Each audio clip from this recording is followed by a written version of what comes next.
Hello and welcome to another episode of Sun Analysis. I think we're on episode 12 now, and we're onto one of my favourite stands, Darado's stand Tellurium Earth. So it's obviously design-wise, it's based off of a flower pot. You can see a little flower growing inside it. And basically the roots of the plant sort of function as the body, and I sort of thought this was a pretty neat design. So Tellurium Earth's main ability is that it can turn rocks into dirt. Whether this is good or bad, it depends on the situation. Unfortunately, Darado accidentally turned his entire house into just dirt through the power of the stand. So he's kind of finding somewhere else to live at the moment. That's pretty much his. I think it's pretty much his only ability. Stat-wise, it has an A in destructive power, given how it can destroy a house, a meteor, I guess potentially the planet itself. Speed of E, because I guess it sort of crumbles away gradually. A range of E, because the stand's power only really works when the stand's pretty much touching it, and it can't really stray too far from the user. A persistence of B, stay out for quite a while, not too long. Precision of A, and a development potential of A. Because, of course, as you see from the range of E, there's a lot that can be improved. So, namesakes. Probably talk about Tellurium Earth. I'll probably talk about first.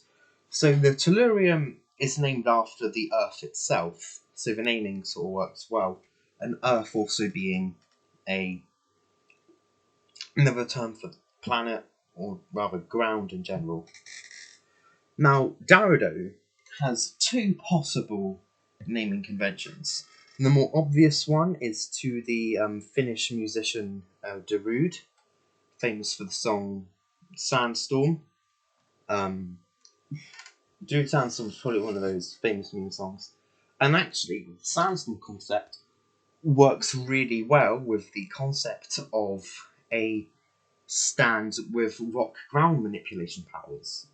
But it also has another naming reference as well. It's also a combination of the two words Dio and Warudo, which makes it a actual JoJo reference here, with Dio's stand The World. The world links into the, and of course Warudo being part of his famous Zawarudo catchphrase, and the world also having the ties to Earth. So the two naming conventions link to the naming of the stand, and I really like how this is named, and this is why it's one of my favourites, because the naming for this works so well.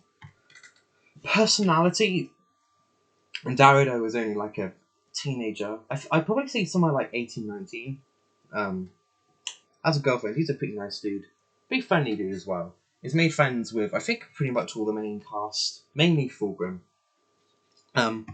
Fight-wise, he isn't really involved in any fights. He has this encounter with Fulgrim, and then there's the search for him. Fight-wise, I would have probably involved him in a fight with a stand I never actually got to use called Iridium Meteor. Sort of has a polarization there. Other than that, the sort of fights. Other stuff. He has a girlfriend, which I actually think I'm going to be covering the girlfriend next. Actually, so yeah. You'll only have to wait. You don't have to wait that long to even know about her. Yeah. Other than that, I guess I should probably say that this is actually my favourite stand concept as well. And I sort of came up for the concept for the stand when I was redoing my garden. And just saw some like rocks. And I was like, okay, this can actually be a decent stand power. So yeah. Other than that, yeah, that's pretty much the story behind Tellurium Earth. Okay, and I will see you next episode for another stand analysis. See ya.